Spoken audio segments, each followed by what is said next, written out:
Hello. We are in Esther chapters 7, 8, 9, and 10. We're going to finish the book today, finishing up our reading in the Old Testament. Chapter 7, if you will pardon the pun, is where the noose is tightened around Haman's neck. They go into the second banquet, and so Esther tells the king finally what's going on, and she says, people are going to kill me. They want to kill my family, and they want to kill all of my nation, the people I'm from. And king is raged. He says, who said such a thing? She says, Haman, the guy sitting right here. See, Haman didn't realize that Esther was a Jew, and now he realizes what's going on. The king is very upset. He says, who's going to do this? She says, Haman does it.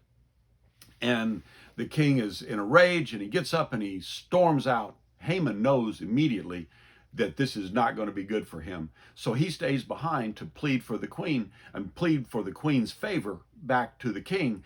And so as she's laying on her couch, you know how they reclined around the couches when they ate, Haman is down. You can just see him on the floor with his arms around her legs, begging him with his head, begging her to take care of him. The king comes back in and sees Haman hugging his wife. And he says, will this vile person even molest the queen?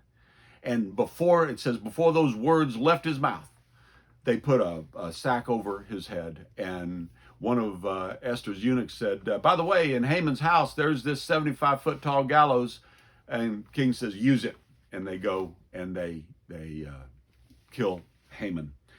Then in chapter 8, we see that Esther goes back to the king and says, I still have a problem. We're still going to be killed. You've got this edict out here. And he says, write whatever you want to write, and I will sign it. And she goes off, and at Mordecai's authorship, whatever, they write this edict that goes out that says the Jews can assemble, can form a mass, they can form their little armies, they can defend themselves, and they can attack anyone who attacks them.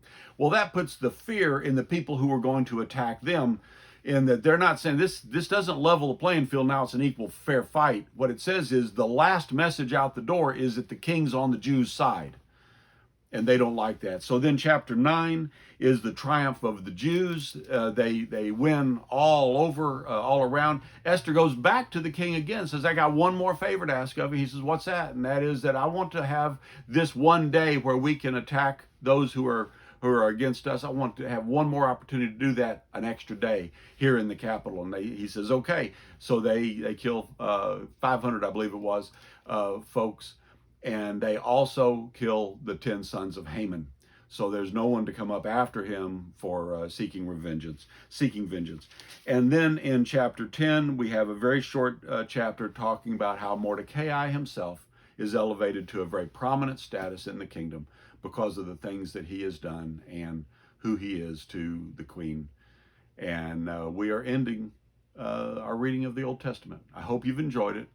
After we get through Jesus, the story of Jesus in the book of Luke and the story of the church right after that in the book of Acts, we'll come back and talk about all of this and how it all tries to fit together. Hope you have a great evening, and I will talk to you again tomorrow. Bye-bye.